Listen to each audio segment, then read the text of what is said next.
welcome back to Behind the Scenes here in the Creepy Crawler's Garage. It's Wednesday again, so we're going to do our normal weekly vlog where I give you a look at behind the scenes here on the TandemCTelevision channel. And like I promised, I'm going to give you a look at the studio this week. I'd say it's about 95% done, I guess. I'll talk about it as we take a look, but let's take a quick look. Let me get on the other side of the camera and I'll give you guys a look around. So here's a shot of the set itself, guys. This is the set for the RC shop. So basically it's my scale garage, I guess you could say. It is 7 foot wide and 4 foot deep. When I posted a picture of it, people were surprised by the size. I guess it is kind of big, but basically what it is, I based it off of the floor plan for a shop I found online. So I think it was like a tire shop or maybe an oil change shop, but a small shop that I then scaled down to 10th scale so that it would be roughly the size of a real shop is how I wanted it. In fact, it was a 2-bay. It had 2 bays, it had like a bay here and a bay here. I basically use it as a 1 bay because I keep my forklift and all that over there. But anyways, so this is the set itself. You can see I have 1, 2, and then this one's facing away, but 3 lights that I use to light it with. And then I have a 4th LED that's actually out over here that I use to light everything up. Actually, these are gonna go away. These things are very big and they really get in the way. So I'm actually gonna change them out for LEDs also, just to be smaller and you have better control with them. But my main reason is to get them smaller. This is a very small space. In fact, I walk through here. This is where I walk through, so it's hard. These things are really big and in the way. So I'm just gonna have to make them smaller. Down on the floor there, that box, that is my ultra expensive seat that I sit on. So when you see me sitting in front of the camera, that's what I'm sitting on. Kind of ruins the illusion, doesn't it? Anyways, so all of this, as you can tell, is definitely done, I would say, on a shoestring budget. These lights probably cost me, I think all 3 of them plus the stands are about 150 bucks, which is quite cheap for lights. I only have the 1 camera. This one here, you see me shaking. That's the 1 camera I have that I use, which is a Sony Handycam. I actually got it free using airline miles or Marriott reward points. I can't remember, one of the two, but I got the 1 camera that I have for free. So if this camera goes down, we got problems. But anyway, so that's the set itself.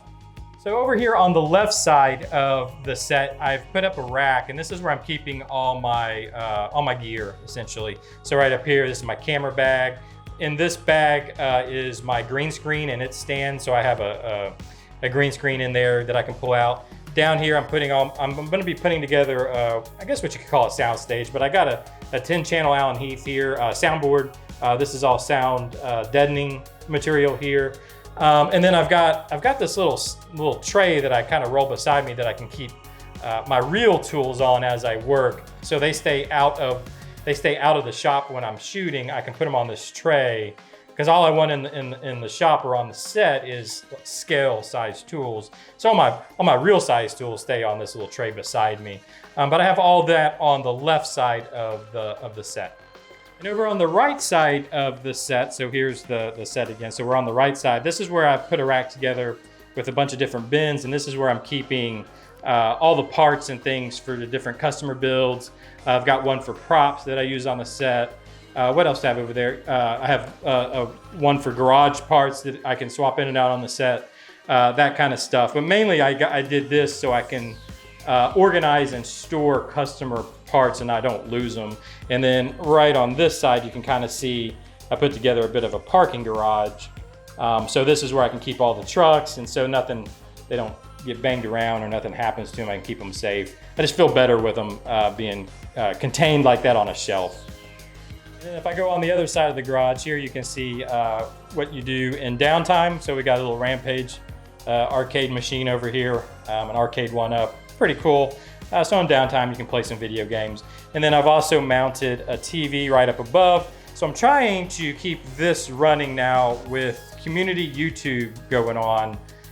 So in other words, all the other channels, I'm trying to keep up better. I've really been bad at keeping up with other people's videos and keeping up with what's going on in the YouTube community. I've been so busy, I just never got to watch. So I went ahead and mounted a TV up here. I got a little computer set up too, so I can have that playing while I work. Keep up better with what's going on in the community. And the other thing I've now moved into the studio here, which is gonna make it a lot easier for me to film, is my sim rig. So this used to be in another room, so anytime I wanted to film like a Saturday race day, I had to move all my gear, all my lights, everything in the other room. Now I've got the sim rig in here, which, and I don't know if I've really shown this to you guys, but basically it's just I built it out of MDF. It was built off of Rick Motec. Here you can see their name. They have plans you can buy, and it's plans for this rig here. Built out of MDF, I painted it. This is a Logitech wheel. I don't know if you can just barely see down here. That's the pedals that are mounted upside down like in a real car. The gear shift is still down on the on the floorboard there. I haven't mounted that yet. And then this is just a cheap eBay race seat that I got off of eBay for I think like 80 bucks or something silly. Anyways, but that's the sim rig. So now I have that here in the studio, so I'll be able to more easily record the Saturday race days.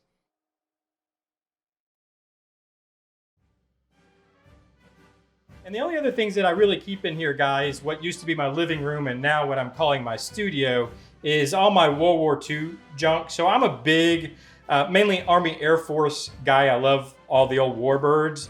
As a hot rod enthusiast and as a car enthusiast, all that kind of hot rod culture really dates back to the Army Air Force. Those guys that were working on those planes back then, whether it was the P-51s or the Corsairs or whatever, when they came home, they started working on cars, and then that's where that culture came from. And I've always just been big into that, and I've also kind of collected stuff from that world. And this is actually a nose piece that a guy in he's in Ohio made for me, but a replica of the old Crow P-51 kind of nose piece. This was actually a real plane that flew in World War II, and it actually matches my P-51 I have hanging from the ceiling right up here. So I thought it was really cool. In fact, I'm probably going to have him. He does some cool bomber noses too with the nose art on it. I'm probably going to have him do one of those for me also. They're super cool.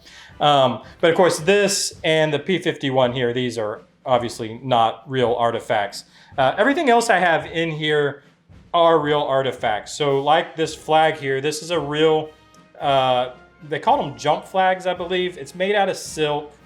You can fold it up, put it in your pocket, and that's the paratroopers would jump with them, and then they would have the American flag in their pocket. And you can tell, or you can see it's from World War II. If you notice, 48 stars. There's not 50 stars. This is World War II, so Alaska and Hawaii weren't states as of yet.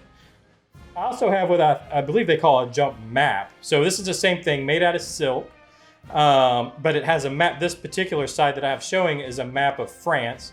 So like when they would jump in at Normandy or wherever, the airborne would jump in behind, right? Remember when the 101st jumped in and all that? They would jump in behind the lines. Anyways, they would carry this map. This was the only way they knew where they were. Again, made of silk, so you could fold this up real small and shove it in your pocket. What's really cool is on the back side, which you can't see, is a map of Italy. So they kind of killed two birds with one stone with these maps. And here I have an old war bonds poster that I really dig the art on. And this is actually one of the original posters from the 40s when they were trying to sell war bonds to fund the war. And I just love the tagline, "You buy them, we'll fly them." I think that's totally cool. Basically talking about, buy the war bonds, we can buy more planes. And here I have a couple of my German artifacts. I got a German helmet and a German artillery can. Both of these were dug up from Stalingrad, a very deadly battle in Russia, right, between the Germans and the Russians. There was, I believe it had the highest death count in the war. So there's tons of artifacts. Point being, there's tons of artifacts that come out of Stalingrad. But I got this helmet because I think it's pretty cool. I don't know. Hopefully y'all can kind of see. Let me zoom in. I'll zoom in a little bit. Yeah, can you see where whoever this was had put barbed wire around his helmet? I thought that was really cool. When I saw this come up for sale, I kind of wanted that.